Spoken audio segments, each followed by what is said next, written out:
welcome back to our catching up of Amud Yomi Maseches Yoma. We are holding towards the bottom of Daf Zayin Amud Aleph. We are catching up Zayin Amud Beis and Zayin Amud Aleph and Zayin Amud Beis and Ches Amud Aleph. We left off with the challenge to Rav Sheshes. We had been challenging Rav Nachman on his opinion of Tumah Hutra B'tzibur. Now the Gemara is going to challenge the opinion of Rav Sheshes that held Tumah D'chuya B'tzibur, that Tumah was Dachu, meaning that in a situation of Tumah, we should attempt, all things being equal, to try to avoid that Tumah. We don't say that it's just mutter. We say that we are trying as much as possible to avoid it. We don't assume that everything is okay. And the Gemara now challenges Rav Sheshes from the following brisa. The brisa says as follows: 4 lines from the bottom of Zayin Amud Aleph. Meisive. They challenge the Rav Sheshes as follows: V'nasa Aaron es avon hakodashim. Aaron is going to carry. The pasuk says, Aaron is going to carry the avon hakodashim, the sin of the kachim of the korbanos. And then the brisa asks, V'chi esa avon hu noisa. Which sin does he bear? Meaning, does he carry? Meaning, by wearing the tzitz is going to be meratza. That's going to take care of the fact that there is tumah, which means that tumah is a problem.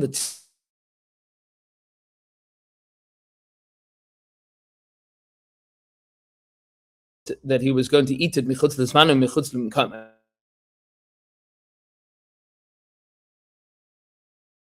By that, the pasuk says, in Vayikra lo yirate, it doesn't work. Meaning the tzitz isn't going to help with pigul. V'im of a noisar, and if you're talking about the sin of noisar meaning that you are eating from the korban after the correct time, not that their intention is to eat it after the right time, but they actually did. Harik far nemar lo yechashev. The pasuk there says lo yechashev. It doesn't count. It's not going to help. Turning over the page to Zayin Amud Beis, which is where we're officially starting from today. Ha'ena noise ela oven tuma. It must mean that the problem that you are talking about is the problem of tumah. That is v'nasa Aaron is avoin ha-kodashim. That's talking about oven tumah. By wearing the tzitz, he is going to take care of tumah.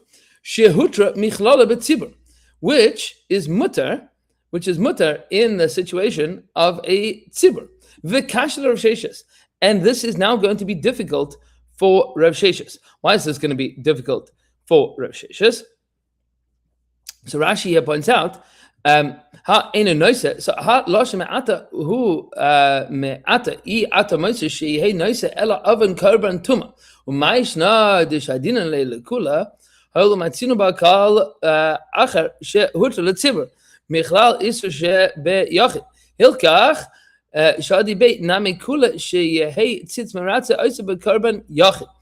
seems to be, this is the way the Rashi is explaining, that the tzitz is going to be meratze, the tumah of a korban yachid, because we already know that there is a tumah that's hutra b'tzibur, meaning there's a tumah that is permissible in the tzibur that we learn from korban pesach, which means that if you have a specific pasuk that is only coming to tell you that the tzitz is going to be meratze on tumah, so what are we talking about here? That must be the tumah of a yachid, because the tumah of a tzibur is tumah hutra b'tzibur.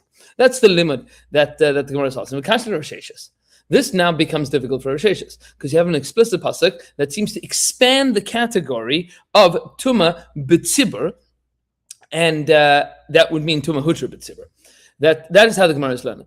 Says the Gemara, no. This isn't necessarily a kasha for Rav Sheshes, because once we've explained that there is machlokes Rav Sheshes and Rav Nachman with the tumah hutra b'tzibur or tumah d'chuya b'tzibur, says the Gemara Tanaihi, it's actually machlokes Tanaim. It's a machlokes Tanaim. And what the brisa that we just said is one side of that machlokes. The Tanya, the brisa says as follows: tzitz, with regards to the tzitz, ben sheyeshna al mitzcha ben she'ena al mitzcha meratze. With regards to the tzitz, whether it is on the forehead of the kohen gadol or it is not in that moment on the forehead of the kohen gadol, miratze, it works. It will be able to affect the acceptance of the korbanos. Div Rabbi Shimon, this is the opinion of Rabbi Shimon. Rabbi Yehuda says, Odena al mitzcha miratze. If it is on his forehead, it works. Ein odeu al mitzcha en miratze. If it's not on his forehead, it does not work. Amalei Rabbi Shimon. Says Rabbi Shimon, hold on a second. Kohen Gadol b'Yom Kippurim. The Kohen Gadol on Yom Kippur goes into the Kodesh HaKodashim only wearing the 4 regular Big Day Lavan. He doesn't wear the 4 additional golden Big Day Kohen Gadol, and therefore he's not wearing the tzitz. So says Rabbi Shimon, Kohen Gadol b'Yom Kippurim yachiach. The Kohen Gadol on Yom Kippur should be a solid proof. She'ein odeh al mitzvah u'meratzeh, because he doesn't wear the tzitz, and yet somehow or another it still affects the kapara. What does it mean that it still affects the kapara? It seems to be that that when he goes into the Kodesh HaKodashim, he's not wearing the tzitz. What happens if he is tameh? So the carbon is still meratzeh in that state of tumah, even if he would be tameh tumas meis. So he's not wearing the tzitz. It must be that the tzitz, even if it's not on his forehead, is doing its job. Amal Rabbi Yehuda says, Rabbi Yehuda, no. Leave the Kohen Gadol on Yom Kippur alone. Why should tumah hutra lo b'tzibur?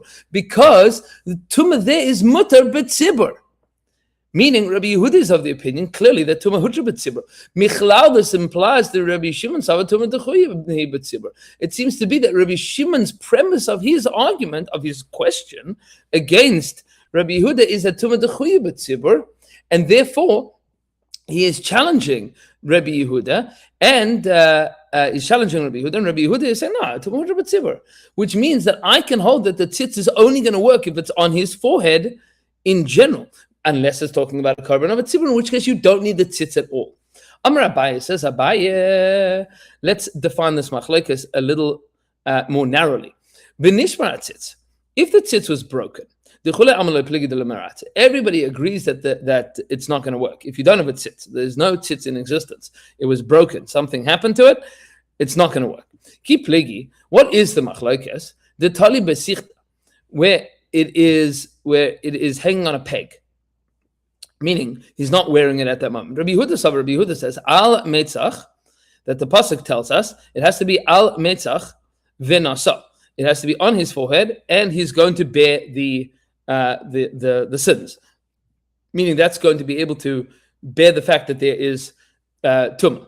Rabbi Shimon holds tamid l'ratzon lifnei Hashem, that the pasuk says tamid l'ratzon lifnei Hashem. It has to be always for ratzon, for acceptability or desirability in front of Hashem. What does that mean? My tamid. What does tamid mean? If you want to say that tamid means that it has to be on his forehead all the time, how do you possibly have the tzitz on his forehead all the time? What, he never has to use the restroom? He never has to go to sleep?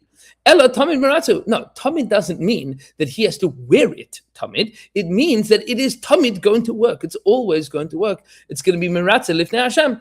That's what it means, as long as it exists. Rabbi Yehuda nami hakasiv tamid. But according to Rabbi Yehuda, the pasuk also says tamid. His Torah does not omit that word. Says the Gemara, how tamid shelo yasef da'at mimenu. No, that tamid is to tell you a unique din with regards to the tzitz, that the Kohen Gadol is never allowed to remove his attention from it. He's not allowed to lose focus of the fact that the tzitz is on his forehead. Like Rabbi Bar Rav Huna taught us, as Rabbi Bar Rav Huna taught, a person is obligated to touch his tefillin all the time. You have to always be fiddling with your tefillin at every moment. Why? So that you remind yourself that the tefillin are supposed to be part and parcel of your consciousness all the time. And we pass on this la'alacha. It's one of the reasons that we tend to only wear our tefillin today when we are for sure going to be able to keep focus on what the tefillin are about and what they represent. Where does Rabbi Bar Rav Huna learn this din that you have to always be thinking about the tefillin from? Kal v'chomer tzitz. He learns it as a kal v'chomer from the tzitz. Turning over to Amud Aleph, ma tzitz she'ein bo ela askara achas. The tzitz only has one askara, one reference to the name of Hashem. It says Kodesh La Hashem. That's the only time that it says Yud Kei Vav Kei, Kodesh La Hashem. Amra Torah al mitzcha tamin. The Torah says about it that it has to be on his forehead all the time. That means that he's not allowed to remove his focus from it. How much more so the tefillin that has lots of names of Hashem in it, meaning Hashem's name is mentioned many, many times there. If you're wearing it, you have to keep it in focus. So that's the machlokes, what the word tamid means. Okay, Rabbi Shimon to Amar tamid meratze, and according to Rabbi Shimon that says tamid meratze, that tamid it's always going to work. Not that tamid has to be focused on, but tamid it's going to work to achieve the karban, even in a state of tumah. Haksiv al meitzchai v'nasa. Then why does the pasuk says it should be on his forehead in order to bear those sins? Not meaning al meitzchai means it has to be on his forehead in order to do it. What does al meitzchai mean? Says the Gemara explaining for Rabbi Shimon, how no, that just tells you where it needs to be. It has to be on his forehead. If it's around his neck, if it's on his arm, then he is not being yotze the mitzvah of wearing the tzitz. That's where it has to be. Rabbi Yehuda, well, how does Rabbi Yehuda know where the tzitz is supposed to go? Says the Gemara, nafkele me al mitzvah. He learns it from al mitzvah, from the fact that it says al mitzvah at the end of the pasuk. The pasuk says al mitzvah twice. 2 times it says al mitzvah. Rabbi Shimon nami tepek al mitzvah. So according to Rabbi Shimon should also learn it from the second mention of al mitzvah. He should learn placement from one and the necessity of it for ritzui from the other mention. Says the Gemara, yeah, that's taka true. That is in fact what Rabbi Shimon holds. Ella al mitzvah v'nasa ma'avidla. No, but what does it mean when with al mitzvah v'nasa? How do you explain al mitzvah v'nasa that it's on his forehead v'nasa and it bears the sins? Amar lecha, so he'll tell you royu le meitzach miratze she'ein royu le meitzach en miratze. That teaches you a different din. That which can go on the tzitz, a situation where the tzitz can go on his forehead, that's when it works. But if it cannot go on his forehead, that is when it would not work. It has to be fitting to go on his forehead. If it was broken, then it wouldn't work.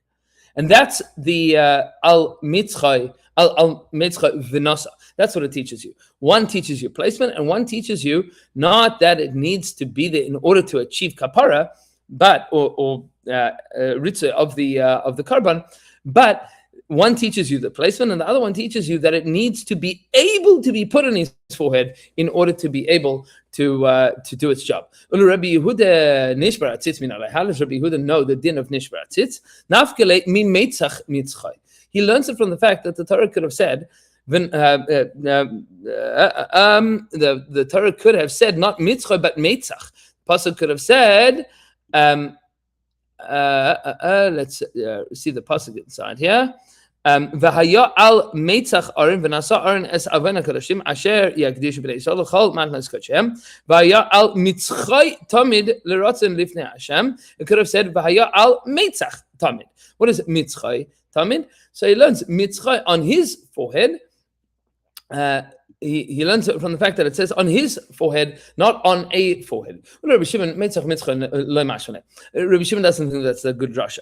He thinks that al mitzvah is pshat in the pasuk. It's not there to teach you anything additional, and then it runs its course. Meaning everybody has an understanding of tamid. Everybody has an understanding of al meitzach. The first al meitzach, and then al mitzvah. There's a machlokas whether or not there is an additional drasha to be made there. Says the Gemara as follows: Neima hani tonight, hani tonight. Maybe we should say that this machlokes tanaim between Rabbi Yehuda and Rabbi Shimon is tracks along with another machlokes of tanaim as well. And this is the principle of conservation of machlokes, meaning let's try to bundle all the machlokes together and be able to say that there are 2 streams and not multiple different opinions with each one. Neima hani tonight, hani tonight. The Tanya, the Brisa says as follows: Echad zeh ve'echad zeh, both this one and this one, meaning the Kohen Gadol that is preparing for Yom Kippur and the Kohen that is getting ready to burn the paraduma, Mazon alav kol shiva, has to have sprinkled upon them all 7 days. They have to have the water of the Maim Chan, the Meichatas of the paraduma sprinkled on them all 7 days in order to make sure that they are tahar. Now, spoiler alert. a person that is tummy, tumas mace, does not need to be sprinkled all 7 days of their tahara process. They only need hazah, shlishi, and shvi on the 7th day, on the 3rd day, and on the 7th day. This din of having him sprinkled all 7 days is strange. Keep that in mind. The Brisa told us that Mazan alav kol shiva mi kol chatas yusham, from all of the chatas, from all of the paradumas that were there, they would sprinkle on him all 7 days. Divrei Meir, this is the opinion of Rabbi Meir. Rabbi Yossi says, Ein mazan alav ela shlishi v'shvi bilvad. You should only do it on the 3rd day and the 7th day. That makes sense. 3rd day and 7th day. Why do you need all 7 days? And Rabbi Chanina Skanim Ka'anim Omer, Rabbi Chanina Skanim Ka'anim, who we remember from beginning of Psachim fame, the Kohen Asarif Apara mazan alav kol shiva. That the kohen that is burning the paraduma has to have it all 7 days. Kohen gadol b'Yom Kippur ein mazan alav ela shlishi v'shvi. He splits it. The kohen gadol that's getting ready for Yom Kippur only needs the 3rd day and the 7th day, but the paraduma kohen needs 7 days. What exactly is this machlokes about? My love b'hakim ifli. Maybe we could say that this is the machlokes. Reb Meir is of the opinion that the tuma dechuya hi b'tzibur, that the tuma is pushed away in the situation of the tzibur, and therefore, since it's t'chuya b'tzibur, it's not hutra, it's not mutter, it's t'chuya, and therefore we need to be much more machmer, and we'll explain what that means in a moment. Rabbi Yossi holds tuma heter b'tzibur, the tuma is mutter in the tzibur in ganzen, and therefore you only need the 3rd day and the 7th day. What exactly is this machlokes about? Says Rashi as follows: you need an excellent tahara, you need the best tahara, and the hazah has to be done on the correct day. And every day you have a doubt. You don't know if he's tamei or not. You're doing this out of concern that maybe he became tamei.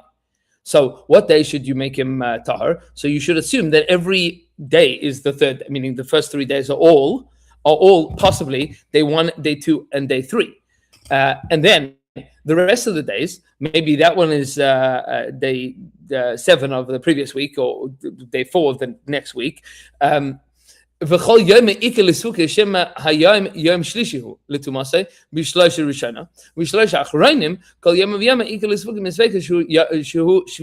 meaning for the first 3 days of the week, the day 1, day 2, day 3, you assume that this is the 3rd day of his tumah, and day 4, day 5, day 6, and day 7, you're going to say maybe this is the 7th day of his tahara process.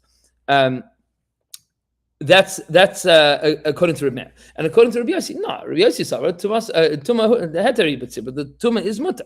In which case, it's mutter, and it would only be a chumrah. Maybe says Rashi, this is only a chumrah midrabanan, the alfinan mimeluim that we learn from the days of the mimeluim, but it's not a din da'araisa. It's not, and it's tuma hutra b'tzibur, and we're going to sprinkle it on him as a chumrah v'tispera. And the Gemara now challenges. We wanted to say that this machlokes is the machlokes of Tumah Hutra B'Tzibur, Tumah D'Chuy B'Tzibur. Says the Gemara, no, B'Tzibur, is that really logical? If this is what Rabbi Yossi holds, that Heteri B'Tzibur, that it's completely mutter, Hazak Klal Amni, then why does he need it at all? Why does he need it at all? Meaning, the Havamina is that this would be a Chumrah. But why would he need it? Ela D'Kule Alma, meaning, if you don't need it, you don't need it. Why would you do it at all? Ela D'Kule Alma, Hani Tanai, Sabri, now, it must be that all of them hold that Tumah D'Chuya Hibatzibur, that the Tumah is not mutter, it's D'Chuya, meaning it's a problem, but it could be a problem that we work out. So what is the machlokes? Reb Meir holds Amrin Tvila Bizmana Mitzvah.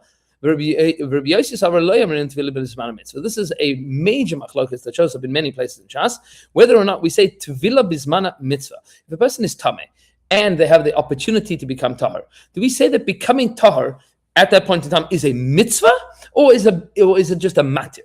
Meaning, there's no isur of being tamei. There's an isur of doing things in a state of tumah.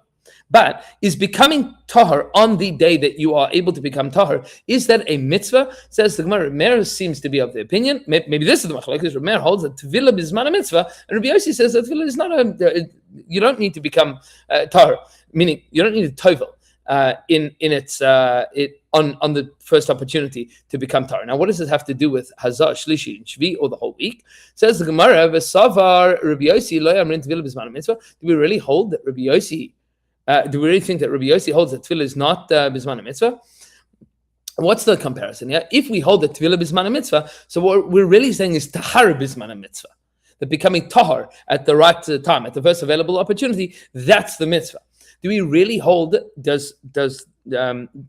And now we're going to challenge this. Does Rabbi Yossi really not think that becoming tahar at the first available opportunity is a mitzvah? That he would not insist that you do hazah all 7 days in order to ensure that you become tahar as soon as you possibly can? Don't we have a brayso that says, a person that had the name of Hashem written on their skin. This is a very strange situation that happens from time to time. I remember a number of years ago, Rav Willig told us about somebody that, some yeshiva guy that got drunk at some point in time and ended up with a tattoo of Shem Hashem on his back, meaning Yud Kei Vav Kei on his back. And now this become a massive shaila about what he should do about getting it removed. You can't get it removed because that would be mechika, actively removing it. So that is, it's not quite this story because, it's not tattooed on his skin, it's written on his skin.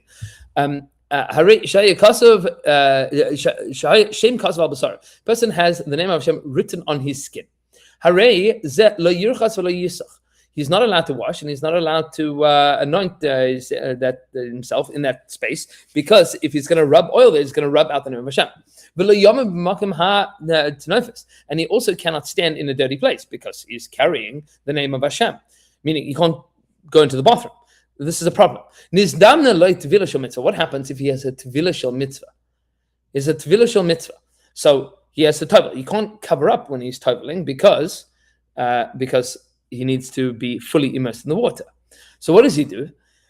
Says the Brisa, Karich alav gemi v'tovel. He should wrap himself with a gemi, some kind of loose reed bandage, and then he can tovel. Meaning the water is going to be able to enter, but somehow or another, this will still be enough of a cover that either it would not be a problem of him being naked in front of Shem Hashem, or that he wouldn't be actively erasing it by doing so. That's a big debate in the Rishonim that shows up in Shabbos Kuf Chav.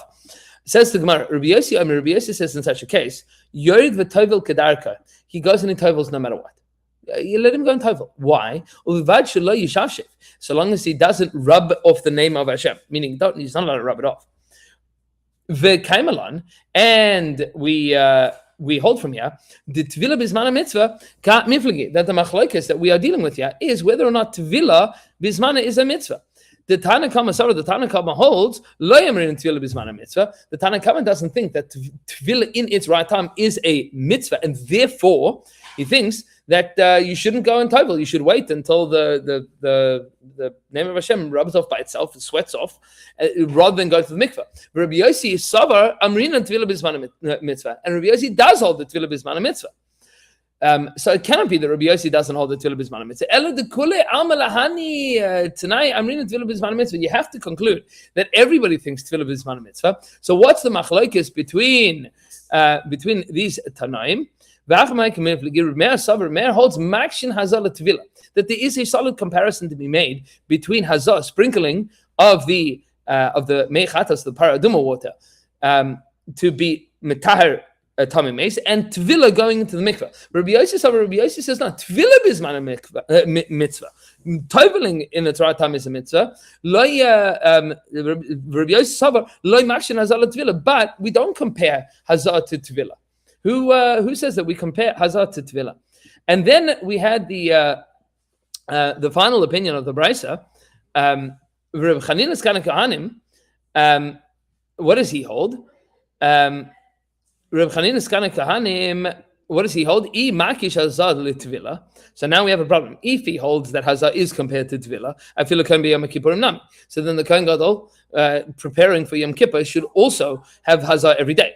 If he doesn't hold that hazah is compared to Tevila. He doesn't hold it of this comparison. Then the kohen that's burning the paraduma also doesn't need it, meaning you can't have it both ways. No.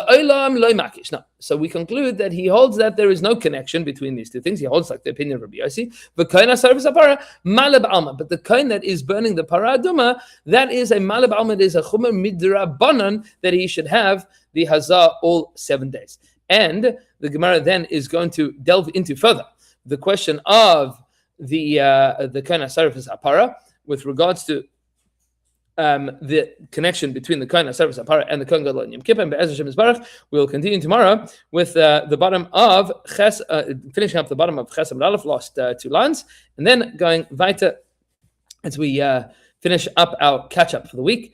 Be'ez Hashem, everybody should have a beautiful day. This evening is the Yartzeit of the Ramchal. Zchus Yogan Aleinu V'al Kol Yisrael.